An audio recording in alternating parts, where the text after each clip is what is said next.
Hey Brian, Hey Ty, how you doing? what's up, man? Nothing. Um, can you okay? I can hear you. Yeah, Good. Sorry, I was just putting my headphones in. Um, yeah, how are you doing? good, man. Yeah, all's well. Cool. How about you? Good. Yeah. Just ate some dinner. Did you? I saw. I think from the shipping address on your order that you are in North Carolina. Oh yeah, yeah. Good observation. I'm down at my girlfriend's folks live down here, so Hmm. we rented a car and drove down like a month ago because both of our jobs we can do from the computer, Yep. and we thought, why not come on down? And it's pretty lucky because they have like their basement is kind of like a apartment sort of separate from the rest of the house. So we knew that we could kind of quarantine ourselves for a couple of weeks coming from New York. We were a little nervous about potentially, carrying down the virus. Right. Even though we didn't, have any symptoms, it was just kind of trippy. Anyway, so that was kind of the seal the deal for us in terms of thinking, all right, why not just remove ourselves from the equation? Yeah, for sure. I mean, gosh, yeah, that's smart. Our whole family is like right around here. So, but because we weren't all shacked up together, we've been separate, Yeah, which has been really difficult, I think, especially for my wife, Allison, and our daughter, who's only like 17 months old. But I feel like even though she's like oblivious to what's going on because her day-to-day routine hasn't changed all that much, right.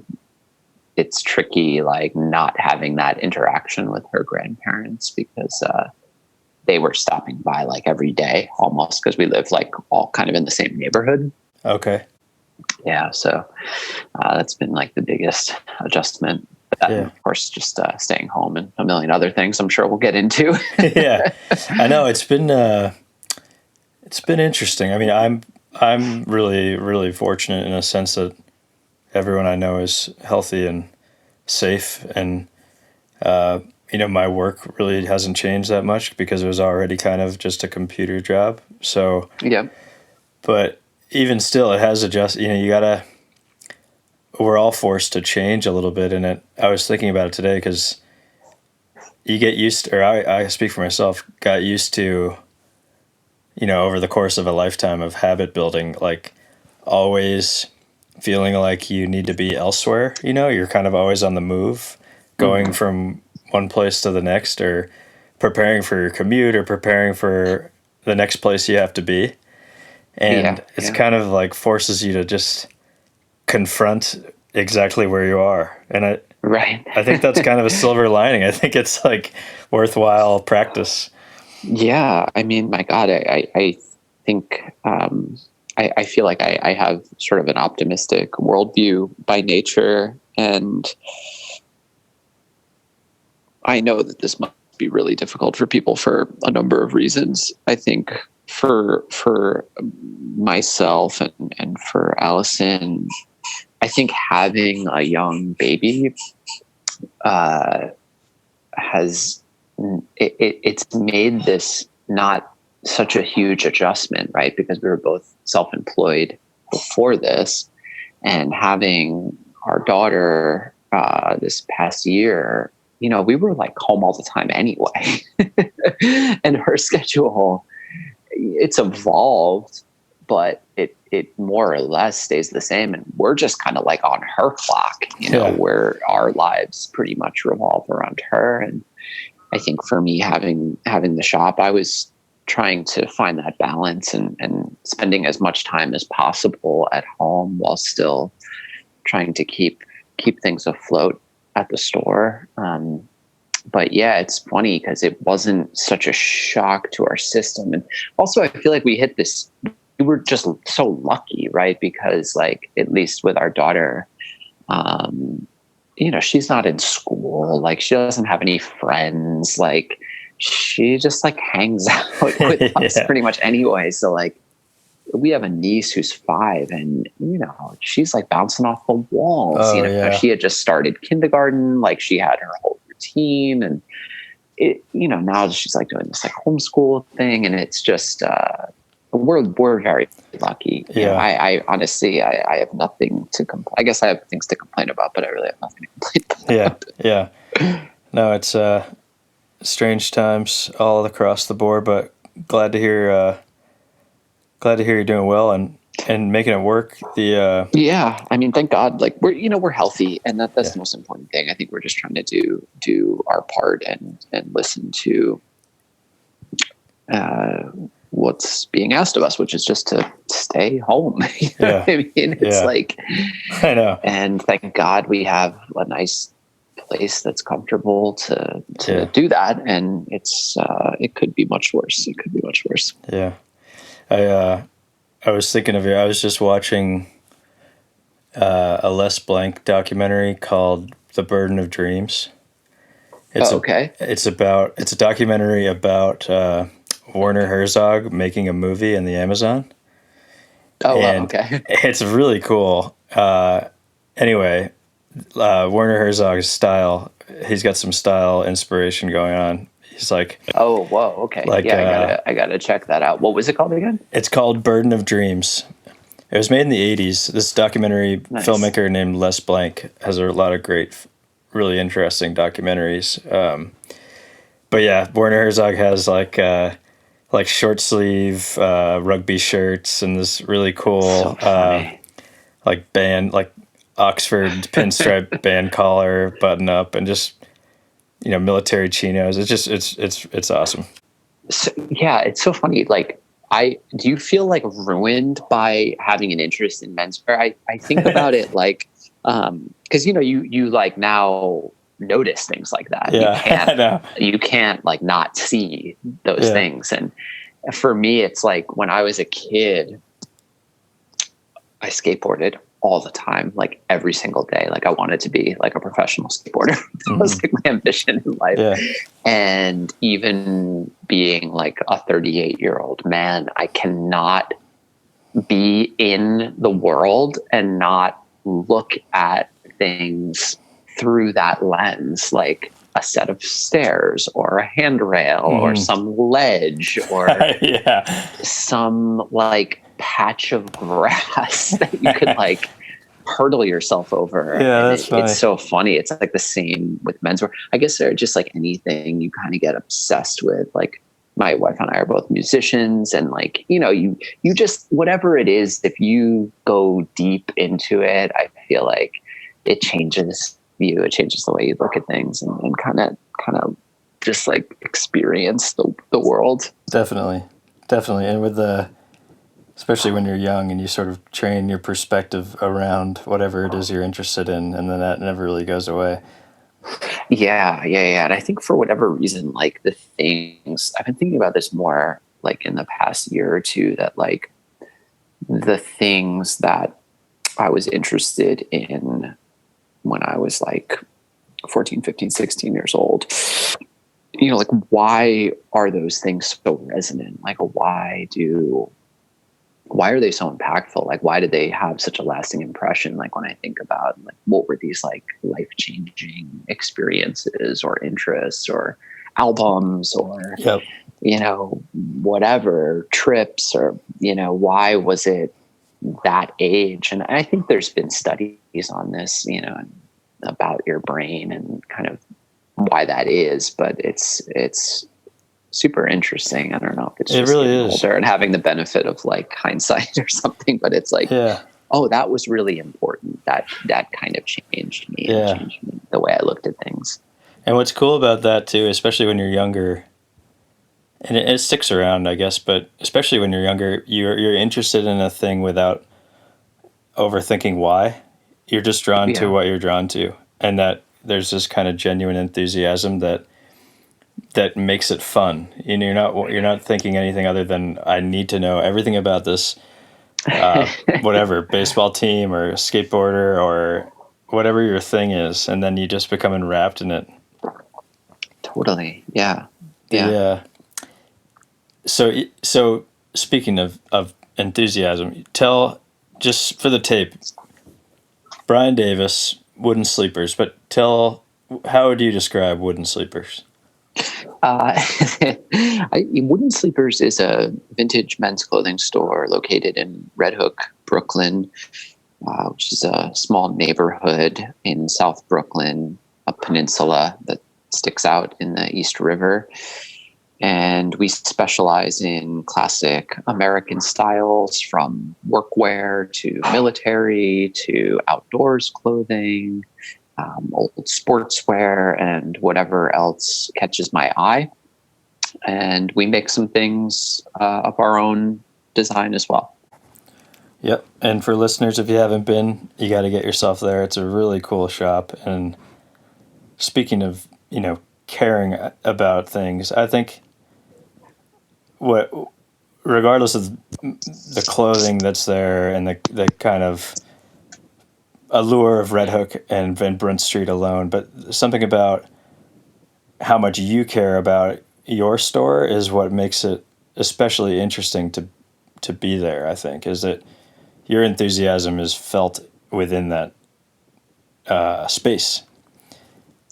100%. I mean, it's really, it was a really personal endeavor. It was something that I did later in life. I'm 38 years old. I opened the store when I was, I guess, 33, 34. And I guess that's not that late, but I had been working in a pretty corporate environment for 12 years prior, and there was some overlap there, but Wooden Sleepers existed before having a store, and it was really just something fun that I was doing because I had an interest in vintage men's clothing from a young age. And around 2010, there was just a ton of energy around menswear, and specifically guys talking about menswear online was really hitting a fever pitch, and there was a ton of energy. And I felt like, well, wow, okay, this is an interest I have. Clearly, I'm not alone in this. And I had been buying vintage and collecting vintage for many, many years, from the time I was in junior high school. And around 2010 was the first time that I had the idea, oh, maybe I'll try to sell some. I have all this cool stuff, and I always was passing up stuff that wasn't necessarily my size, but I loved the idea of being able to buy for other people and potentially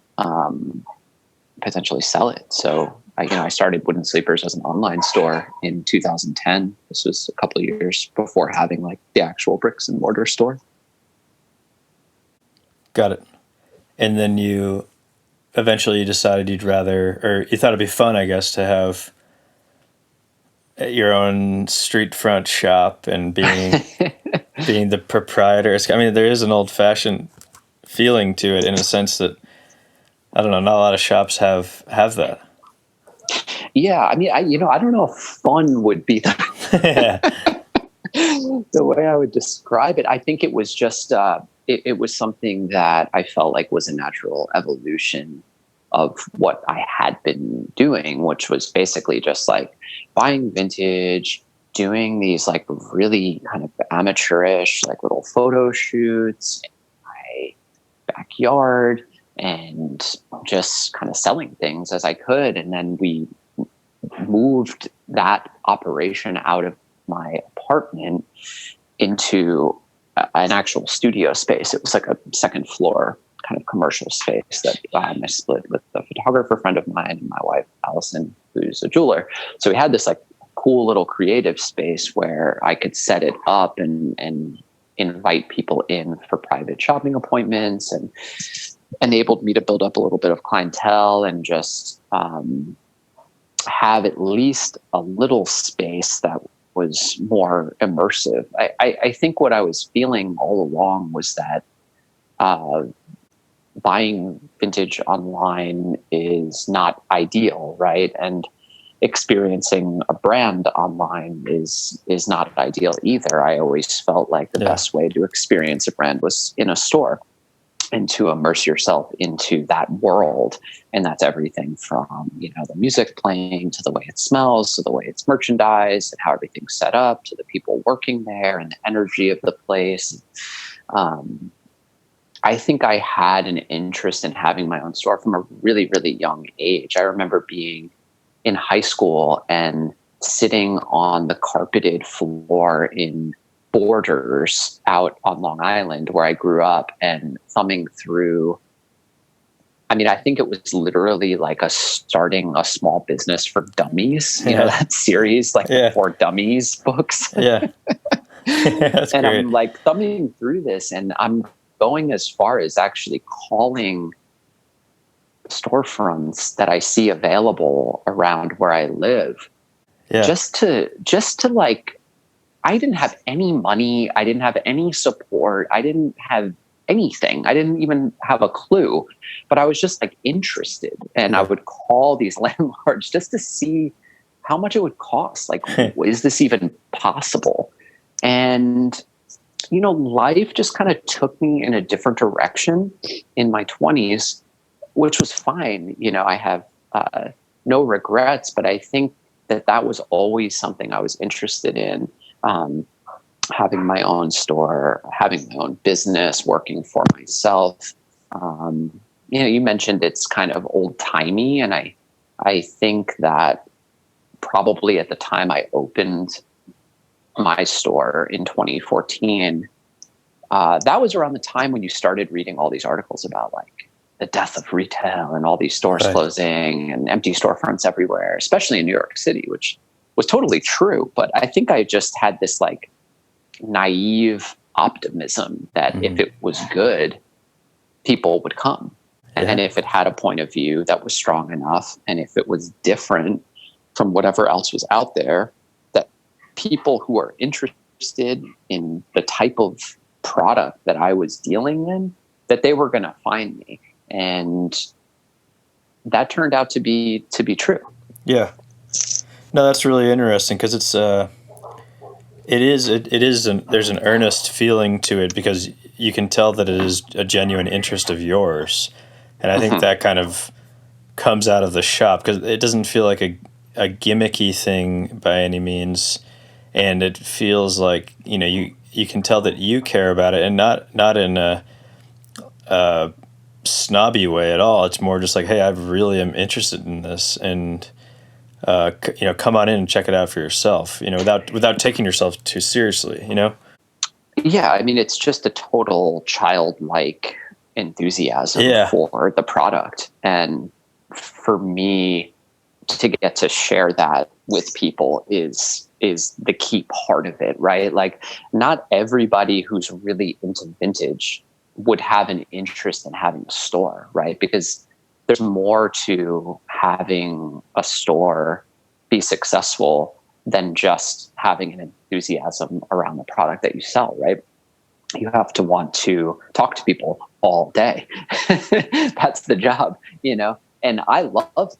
Like, for me, being at the shop is the best part of it all. I love like sourcing the product and going out and meeting people on the sort of backs of the stuff that people don't see, which is like, you're meeting people, you're driving around the country, you're sourcing stuff, all of that is like really fun also because it feels like a treasure hunt and that there's that part of it. But for me, like actually being at the store is so great, and getting to interact with people, whether you're somebody who has no idea what Wooden Sleepers is, has no idea like what vintage clothing is, even if you're just coming in and saying, oh, like, what is this? To get to have that conversation. And I've sold guys their first piece of vintage clothing, and I love that. And I've also been there for the connoisseurs, people who have traveled to New York City from all over the world, and they are asking, well, what are like the 4 or 5 best vintage stores in New York City that I need to go to? Like, I just wanted to be in that conversation. That was my goal from the start. I just wanted to be mentioned among those other great stores, right? And I think what happened was when we opened we got there pretty quickly. Like I started having visitors from all over who had heard of the shop and decided that when they were in New York City, they were going to make a special trip out to Red Hook to check it out. Yeah. That's really cool. I speaking of Red Hook and Van Brunt Street, I've talked to Benny about this kind of thing as well, because he said, it'd be easy to just I could easily just sell records online, but the whole Sure. point of it for him is to have a community place to talk to people, 100%. get to know the neighbors, contribute to the culture of the area, and that really is a completely different experience for everyone involved, and to the great benefit, I think, of the community is to have store owners and community builders that are also part of the commerce of the area. Because if without those things, the character, or at least a part of the character, goes away from those neighborhoods. Yeah, I mean, I completely agree. And Van Brunt Street is a really interesting case study in small business, in independent business, and that's all I wanted to be a part of. Yeah. I didn't have my sights set on Red Hook specifically when I opened Wooden Sleepers. I just knew I wanted to be a part of an independent small business community, right? Like I wanted to be around other mom and pop shops. I wasn't interested in being neighbors with huge global corporations in super high traffic shopping districts. I mean, the reality of it was I probably wouldn't have been able to afford a place Right. there anyway, but Right. It also wasn't really what I wanted to do. I liked the idea of having a small shop that was off the beaten path. And that way, when people came in, I could really give them my undivided attention. I came to Red Hook by chance. I just was looking around Craigslist for storefronts in Brooklyn, and I saw one there. I said, that looks really cool. I went down, and I just got a sense from driving down Van Brunt Street that this was the type of place that I wanted to have a business. I could just tell it had a certain energy to it, and it's not like it was some beautiful day and people were out and about. Like this was like the middle of January. It was night. It was dark. Yeah. There wasn't a soul in sight. Nothing was open, but still I could tell it was the right place to be for me. Yeah. Well, it's interesting as you're saying that, because I love it over there too. I go there. A lot of my free time is spent over there just because I love the feel of it, but it's reminiscent, or it's similar to, I guess, the feeling kind of vintage clothing or vintage art or old books or something. It's like a feeling of authenticity and quality that isn't necessarily seen all that often these days. And I think that's what draws me to it, is it almost feels like you're in a different portal altogether. Yeah, I mean, I don't know how or why it's maintained that feeling. It's an old neighborhood, certainly, like that dates back to Revolutionary War times, and so there's really old buildings. And I think part of what makes Red Hook interesting is that there's still a ton of commercial space, right? Where a lot of neighborhoods in Brooklyn, that commercial space has been converted to residential.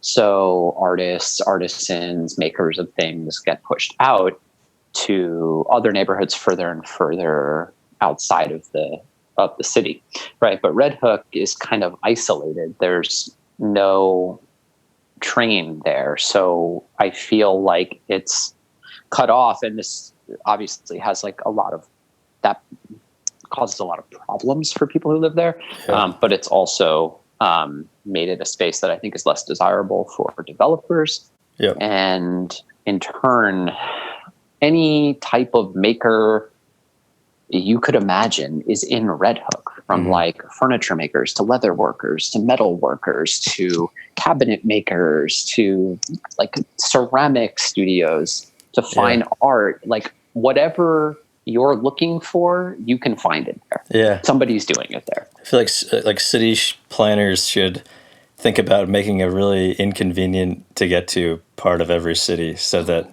those worlds can thrive. That they'll be protected. Yeah. So, that's cool. It's interesting. And I think for me, like, just, I felt like, okay, well,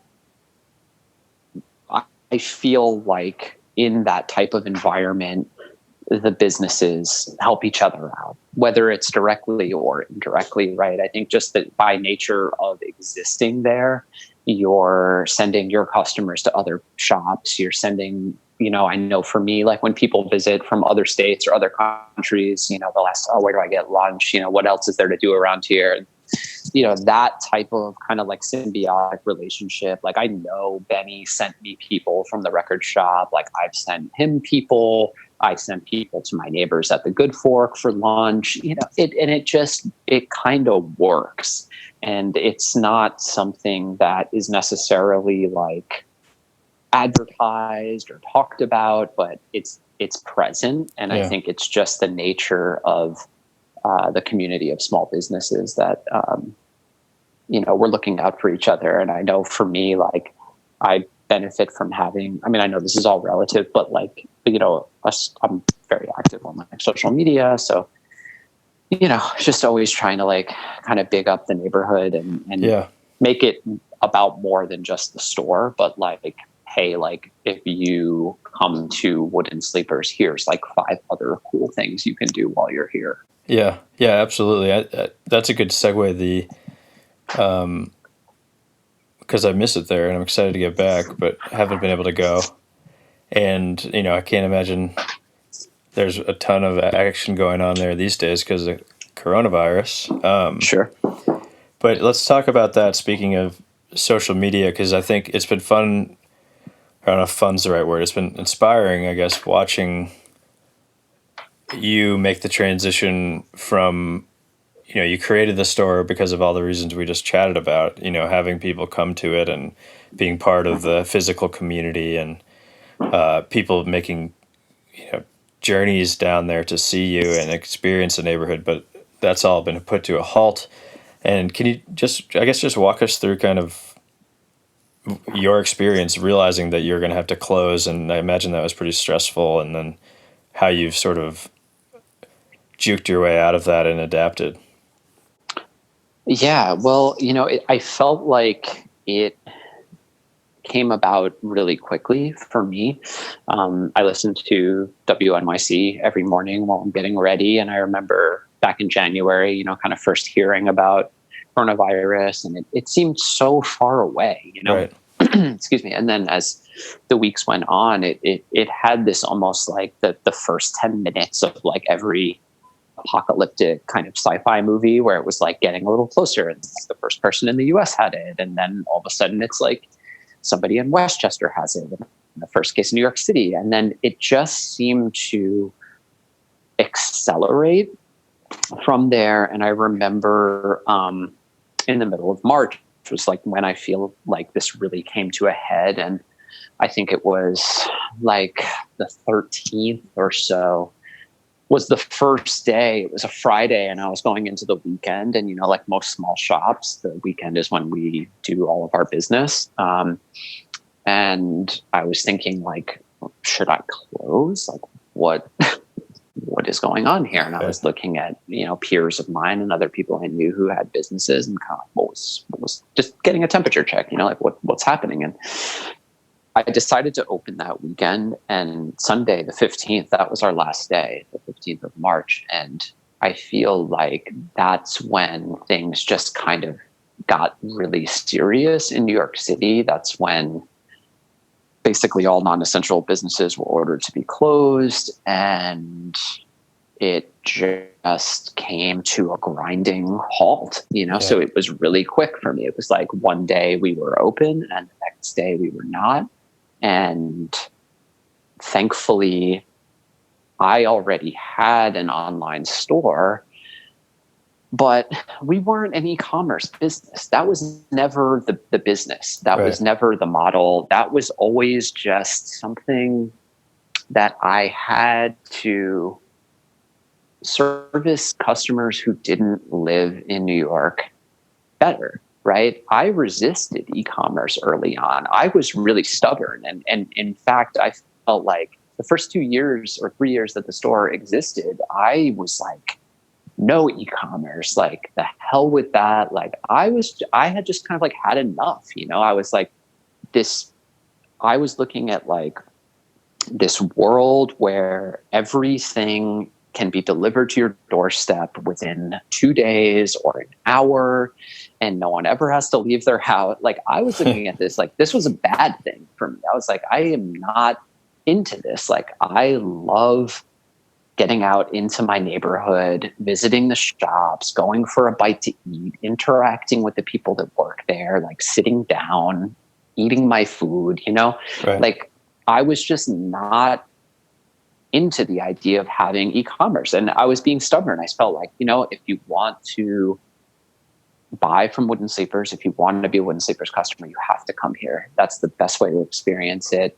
And that's what it is. Now, as time went on and our following grew, more and more people from outside of New York and outside of America were saying, hey, we love what you do. We want to support, which, maybe they weren't saying it in that way, but they were saying like, hey, I saw you post a shirt on your Instagram and we want to buy it. I said, okay, well, that's great. Let's figure that out. And then, it became a thing where that person who wants to buy the shirt from us has to jump through 10 hoops to actually like complete that transaction, Right. which I felt like coming from, I'd worked in retail my whole life. And I just felt like from a customer perspective, that was a lousy experience. And so I decided in 2017 that it would be the right thing to just set up a small online store that had an edit of everything that we had in the store, so that people could buy it if they chose to, in a way that was as simple as possible. And that was really the reason for doing that. Like, Right. e-commerce was always like a very small part of our business. And so just to like fast forward to the situation we're in now, the whole thing was inverted, right? Like, within no time at all, it was like, okay, well, if I'm going to keep my store, I have to become an e-commerce business essentially, like overnight. And thankfully I already had the infrastructure set up, so I wasn't scrambling to like build a site and figure out my product photography and get a system for like measuring and communicating like the styles of products to people and all the back end stuff. Like, thankfully that was already there. But for me, I always treated the e-commerce stuff as just like icing. The store was the main part of the business. And I felt like, oh, okay, if I get a couple web sales a day, like, cool, that's like a bonus. But now it's like, it's everything. There is no store. Yeah. And it seems like you've adjusted well to it in terms of you're active on Instagram in an endearing way, and keeping people updated about kind of your transition to online. And you have your stories and your videos, and you're like, making t-shirts and hoodies, and it just feels kind of like you've done it in a way that makes people enthusiastic to sort of follow along as you are. I mean, evolving. look, and it's far from perfect, right? But I think I worked for a huge company, and one of the things that I hated about that was that any change that you wanted to implement would take like a year and a half to actually implement, because it was such a huge ship to turn. And with my own business, if I want to change something, I can change it that day. And so being small enables us to be really nimble, right? Like, essentially it's just me. So if I want to change something, to update something, I can do that. Another piece of it was the social media thing was already something I was really comfortable with, right? And we had cultivated a good following across various social media platforms. And so to be able to leverage that in a time like now has been super critical. And I think at the end of the day, like, my strategy, if you could even call it that, with social media was always just to keep it real. Like, every small business tries to seem like they're bigger than they are. Like, they want the brand to appear bigger. Right. And then every huge brand wants to appear small, like they're this like neighborhood, and it's all bullshit. Yeah, Right? that's funny. And so for me, I was like, you know what? At a point, I just decided I'm going to just double down on being small. Like, I'm going to let people in. I'm going to pull back the curtain and show them, like, look, it's really just me. I have a couple part-time employees that help me out at the shop, and it's like my friends and family. And I really drove that point home when we moved shops from the shop we were originally at.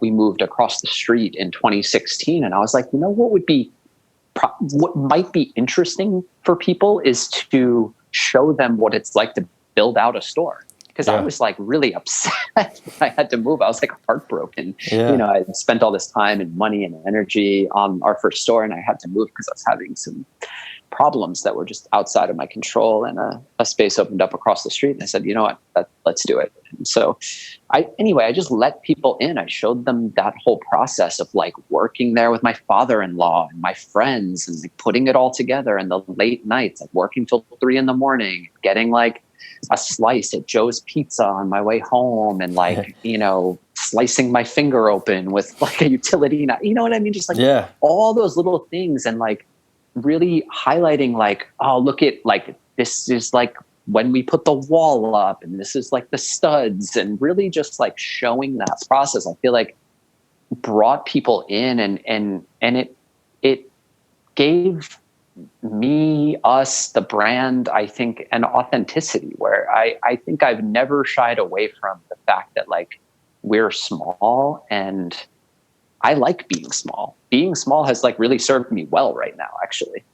Yeah. Well, I mean, you hit the nail on the head. I think that's and certainly what endears me to it. I mean, even before I knew you, is like, okay, this is cool. This guy, he definitely cares about what he's selling, and he's just, as you said, keeping it real. I mean, that is a rare thing. And as you mentioned, there is a kind of a charade, maybe a bit too aggressive of a description, but sort of a fakery going on with branding, where you're trying to seem like something, or what if we pretended we were more like this or like that, or played with this theme or that theme, and it's kind of like a gimmicky a little bit. But I think that's what brings people into your universe that you've created with Woodham Sleepers, and it seems to be it's kind of reassuring, I think, that people are drawn to that, because it is just coming back to this feeling of authenticity, and the fact that you care, and like, what comes out of someone when they care about something is interesting.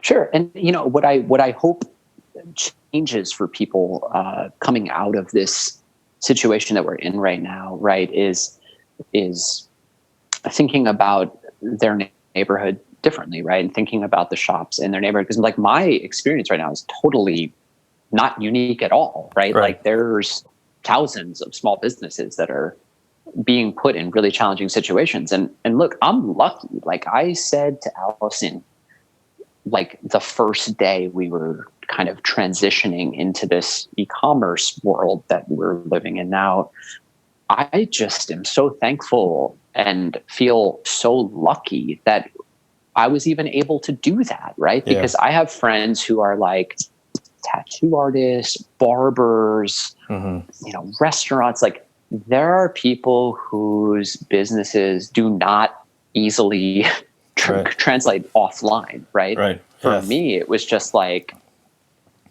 you just kind of flip a switch and just do it, right? Yeah. And there's more to it than that, obviously, but I think we're really lucky. I think we're really lucky that we can continue kind of essentially doing the same thing I was doing, just in a different way. Yeah. For listeners, wooden-sleepers.com. I'm on it right now. Yeah. And I think what I was saying was I hope what coming out of this situation, I hope that people look at those neighborhood shops differently, right? And look, I'm not asking people to like not buy things from like gigantic companies, right? Like that's the world we live in. Like I understand, like if you need like a refrigerator or something, like by all means, like shop around, you know what I mean? Like go to Costco, go to Best Buy, Yeah. like do whatever you got to do. But like, pop into your neighborhood shops once in a while. You might be really surprised what you find. Yeah. Yeah. One of my favorite things to do is walk around my neighborhood around the holidays, and I try to do all my holiday gift shopping in my neighborhood, because I feel like, for one thing, I enjoy it. I actually like getting out and seeing the shops and seeing how people have them set up and interacting with the staff there. Yeah. But I also acknowledge that as a small business owner, I know that every dollar matters, right? And no matter how big or small that purchase is, it makes a difference. So if I can go put a couple bucks into my neighborhood shops, as opposed to, a $1 billion global corporation, like that's where I want to put my money. Yeah, definitely. I agree with you. And it certainly feels good to support those folks. So yeah, amen to that. I'm looking at your site now. I can't believe I can believe it, but I was pleasantly surprised to see your fandom of Quaker Marine, the longbill. I had only ever seen longbills. My dad, I sent you those photos, but yes. My dad had those old ones from the 70s or 80s that I found as a kid, and I was like, oh, heck yeah, these are sweet, because I had never seen them before. But I was glad to see that you're a fan. Yeah, awesome. I'm obsessed. I don't know why. I become laser focused on certain vintage brands that I find, and I'm like obsessed with like finding more of that brand's items. And so when I saw that Quaker Marine relaunched, I was skeptical, because I was already such a fan, and I thought, okay, I got to get my hands on one of these to see if it's the real deal. And it really was. It was as good, if not better, than the vintage ones that I've collected over the years. So I feel like the brand itself is in really good hands right now. And I reached out to them almost immediately after they relaunched and said, we have to work together. I have to sell the hats. I just, I'm on board. So let's do it. And, they don't even wholesale, but they were like, okay, I think I was just like so nerdy and enthusiastic that they were like, let's just like give this guy some hats to sell so he stops bothering us. Yeah, they're like, calm down, man. Yeah, that's funny. Yeah. I was happy to see that too. I got my dad one for Christmas, and he was shocked that he thought they were long gone. Yeah, that's great. Well, they were, and thankfully they're back, and there's more to come. We're going to be doing some cool stuff, some collaborative stuff in the future. So we're just waiting for factories to get up and running. I mean, that's been something really tricky about like the stuff that we make. We try to make everything in the US, and every one of our factories that we use, whether it's for caps or canvas bags or t-shirts or sweatshirts, most of them have completely changed over to PPE production, which is amazing. And we've talked about Justin and what he's doing over at Hertling, and they were really like one of the first I saw do that, and have really led the charge. And it's just incredible to see what these domestic factories are capable of pumping out. It's really really is cool. Yeah, I was talking to Justin on texting Justin the other day, and it's amazing what he's been doing.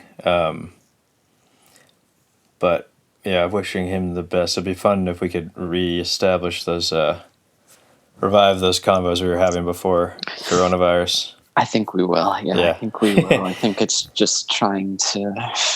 My God, I mean, initially I was just like taking it day by day, and then I think I really, Allison was like, you really need to think about a year out, and what that looks like. And I said, man, that is just like, I couldn't wrap my head around it, like from an existential perspective.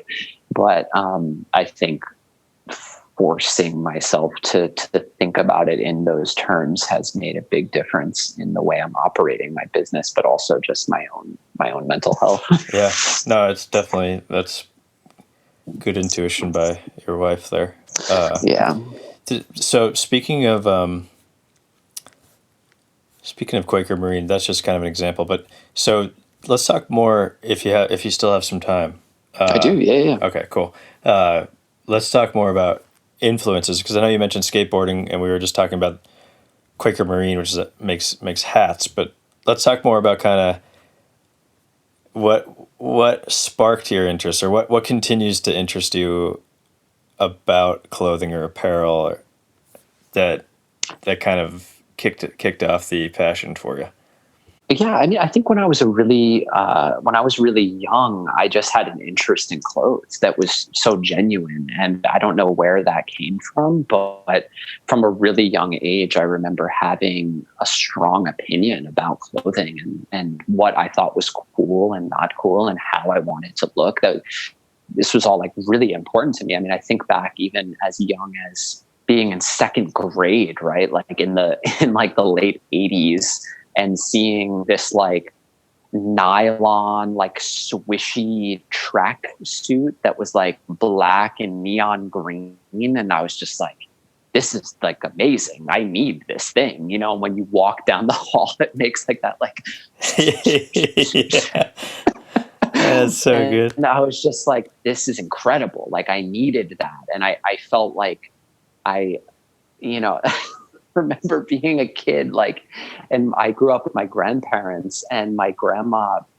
would bring me to the salon that she got her haircut at to get my haircut. And this was like, just as an aside, like I didn't even know barber shops for men existed until I was in high school, because I grew up going to my grandma's salon where it was just like little old ladies and hair curlers, like getting there under the blow dryers. And I just remember really vividly, like I had seen like New Kids on the Block, and they all had these like rat tails. And I just remember like kind of not telling my grandma I was going to do this, but telling the woman cutting my hair, I was like, just leave that like little part in the back. That's And so amazing. like, I don't know what the hell it was, but I was probably more concerned with clothing and my appearance and the way that I was perceived and the way I wanted to look than maybe was normal at the time.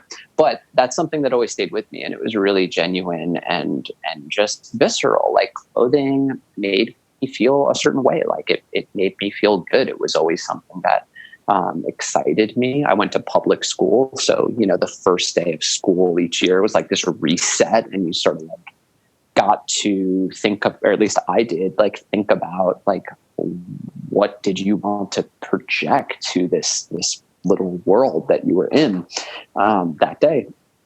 And but I think what really sort of like kicked it into high gear for me, at least with vintage, was music. My style idols were all musicians, and I was coming of age in the early 90s and the mid 90s and discovering like Kurt Cobain and all the bands he would talk about on like K Records and Sub Pop and like Discord. And of course, like I'm interested in all this stuff. And then there's like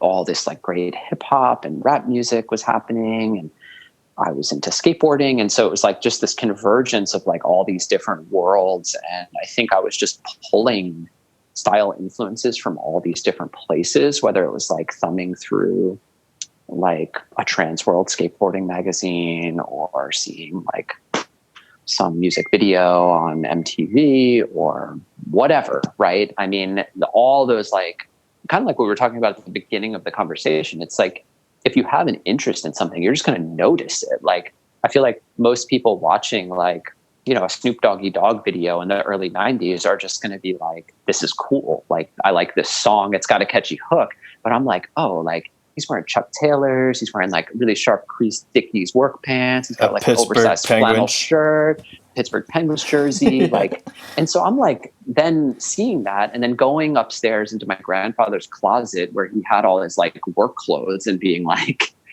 pulling out these like extra large hoodies or like hooded sweatshirts and flannel shirts of his and feeling like, all right, cool. Like I got the look now.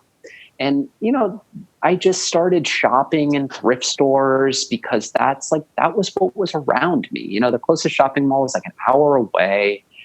And all the people I thought looked cool to me as like a person in 6th, 7th, 8th grade, those were the type of clothes that I was seeing on them. Like vintage t-shirts and old like Levi's with holes in them and like mohair sweaters and just whatever I could find that I thought was interesting. And you know, the stuff was cheap and it was fun to get to express myself. And, you know, by all means, like my style was not fully formed by any stretch of the imagination.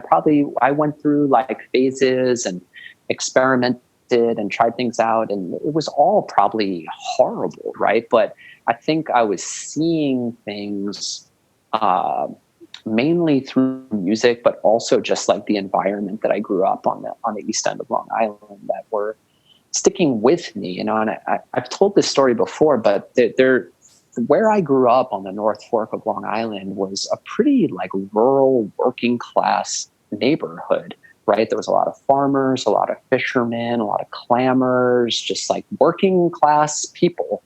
But it was also the kind of place where affluent people had summer homes. So in the summer, you would get this like influx of people with money who had summer homes, who had boats, and you know, they looked a certain way. And then the townies, like that was me, right?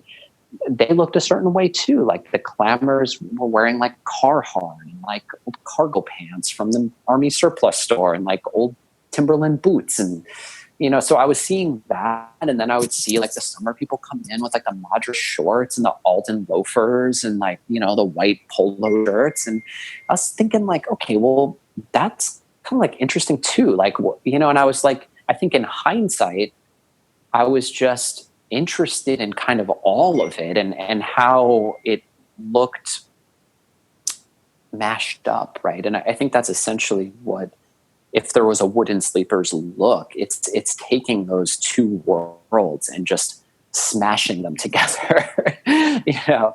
And I think that's the way that I dress. I pull from that kind of like quote unquote like summer people look as much as like the towny look. And I think that if there was a Venn diagram, I find myself in Wooden Sleepers right in the middle there. Yeah, that's really interesting. And you said expression because it is, I think I was similar when I was younger. I don't think it was as I manifested as intensely as you did with your work, but I remember being little and really, it was all about t-shirts and flannels for me, at least when I think back on it. Like, I remember getting a hand-me-down t-shirt either like out of the attic, one of my dad's old shirts, or from my uncle who was, you know, he's a carpenter, so he, you know, really worn in like chamois shirt or something like that, and just being really interested in it and equally as disinterested in things that I didn't like clothing wise. Like if I had a shirt that didn't fit well, or like a t-shirt that was too tight or something, I couldn't wear it. I really wouldn't want to wear it. That's really funny. And then when you find one that you like, you just kind of cherish it until it literally disintegrates.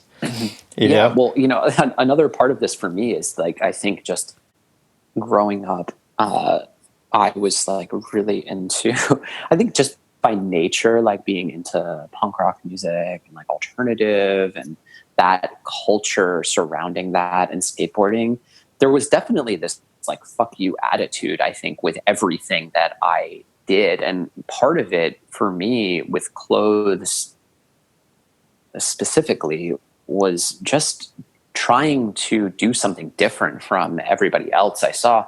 And it was circumstantial too, because like, even if I wanted to wear like what everybody else was wearing in my school, like whatever it was at the time, I don't know, Abercrombie and Fitch and like Tommy Hilfiger and stuff, it wasn't even an option for me, right? Because like my grandparents weren't going to buy that stuff for me anyway.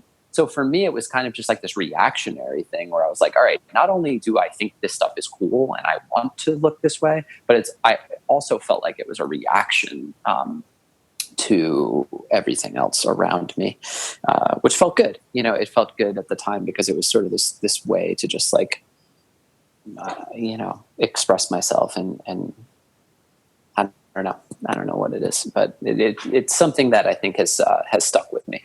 Yeah.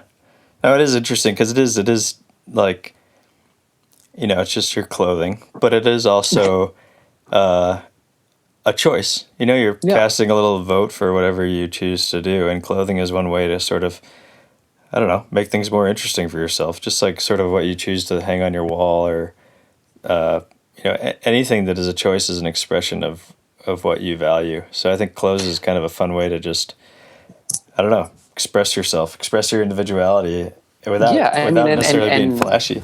yeah, and not making a choice is a choice too, right? I mean, I think we had talked at one point, or you asked me like, oh, well, like, what about these guys that just like don't care about clothes or think it's superficial or whatever? And I think, well, that's like a really conscious, deliberate choice as well, right? Yeah, Um, so it's like two sides of the same coin. yeah, for sure. So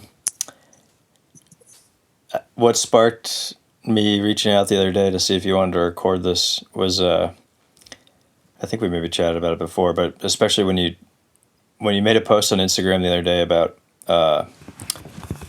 about your shop and the transition, and I think it was when you were posting about the new Wooden Sleepers T-shirts, which I'm wearing right now, by the way. Oh, okay. But I'm going to read some of it. It was an Instagram post, and you said, you're talking about the shop, and I always thought of Wooden Sleepers tees as souvenirs like you would buy at a diner. Now I realize there must be something more to it.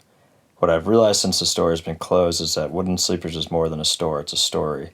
A story about building something you believe in, about overcoming all of the anxiety and insecurity that comes with that every day, about working late nights and weekends with friends and family, about following through, investing in yourself, about independence, grit, happiness, fulfillment, ultimately freedom.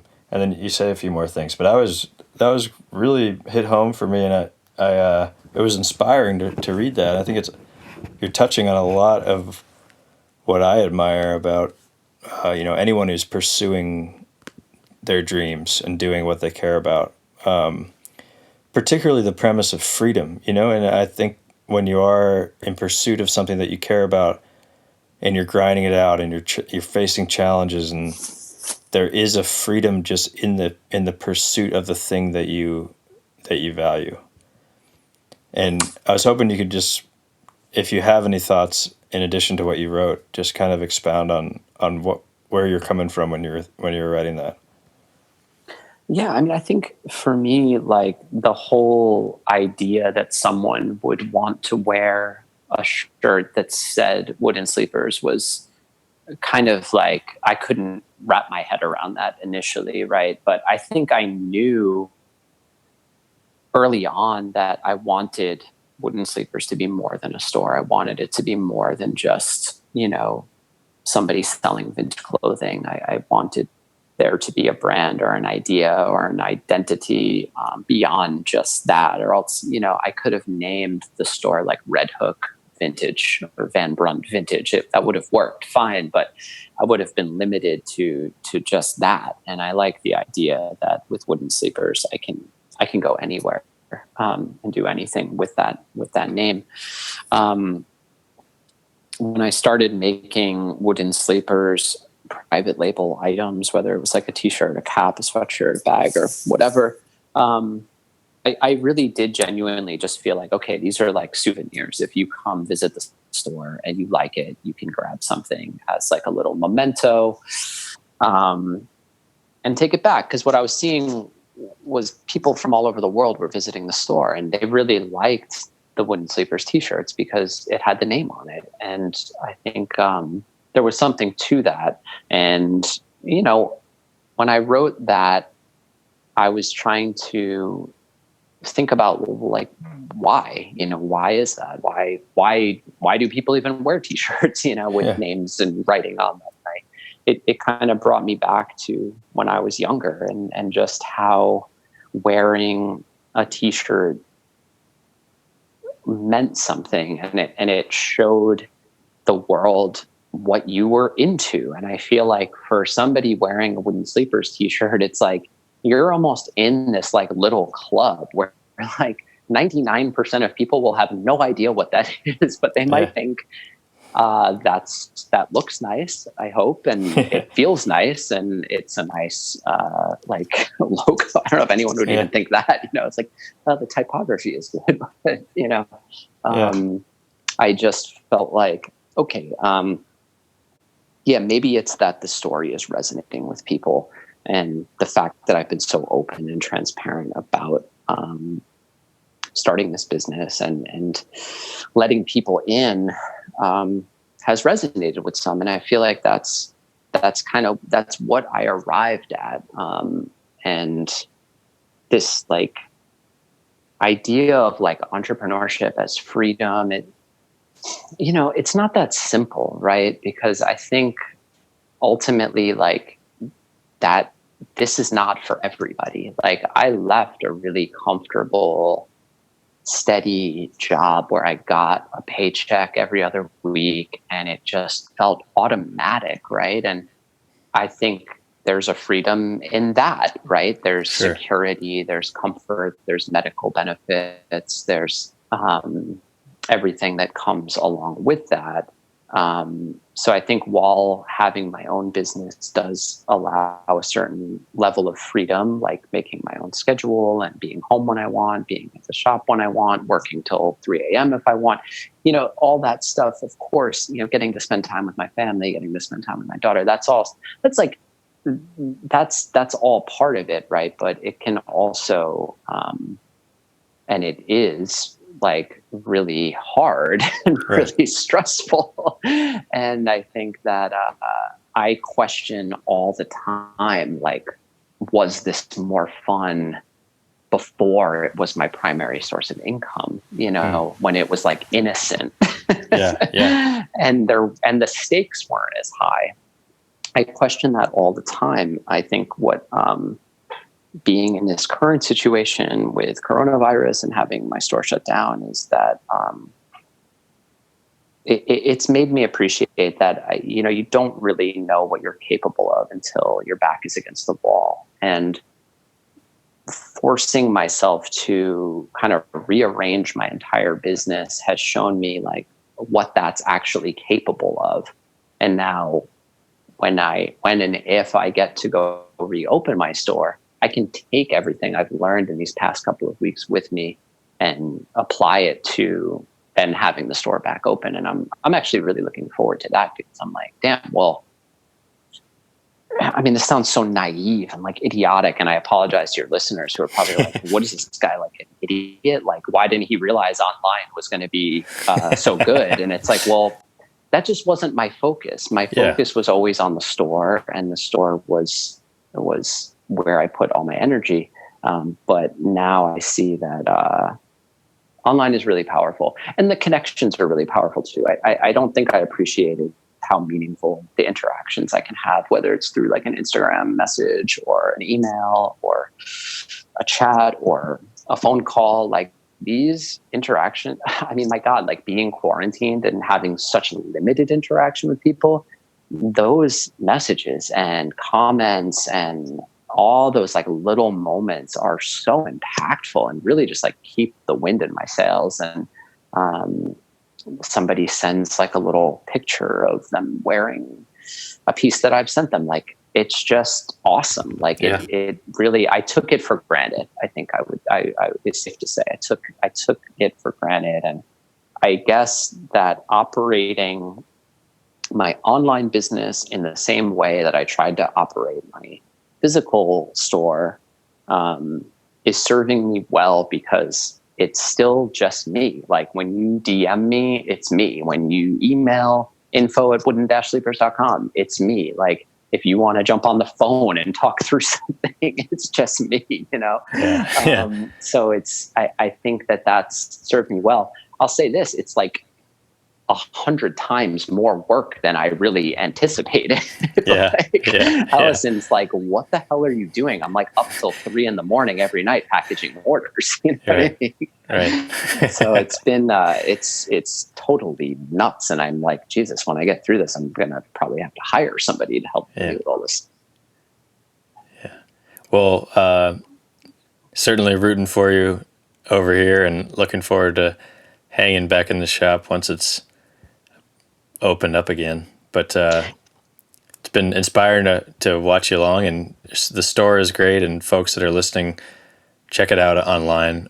wooden-sleepers.com. It's worth your time. And we're at Wooden Sleepers, one word, on Instagram, and that's like a great place to follow along. And I'm trying to just keep it fresh and keep it updated. And if you want to see some really shaky, amateurish, front-facing camera videos on a semi-regular basis, tune in. Yeah. Not to be missed. Yeah. Speaking of that, is it possible for you to pull up I want to take a screenshot for my Instagram to just promote this episode. Can you, if you're cool with that, can you? Yeah. Turn your video on. I have my Instagram. I think I can do that. Yeah. Let's see if it works. Second zoom ever. Oh, there we go.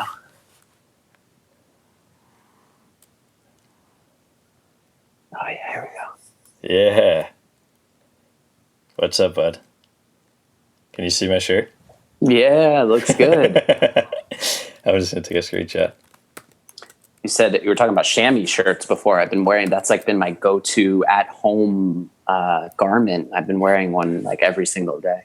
Yeah, same, man. That's a good shirt. That's an example of something that gets better and better as you wear it, which we didn't really touch on. But a lot of these classic things, like, they're sort of standard, basic, almost like uniformish items, but then you wear them longer and longer, they get sort of weirder and more distinct as you go. Yeah, 100%. And they don't make these quirky old colors anymore either. I know, I love those. What is that? It's like it spreads out further to the side than a normal collar. This is like a 60s era LL Beam, so it's got some pretty aggressive proportions. I would stand up and show you, but I don't know. It's pretty long. I think it was meant to be tucked in. Yeah. Well, good, man. Thanks for being on the show. It's a pleasure to catch up. Yeah, man. And wish you the best. I'll keep supporting you and spreading the word for sure, and look forward to seeing you in person soon. Awesome. Thank you, Ty. See you later, man. Take care. Right, bye-bye. Bye.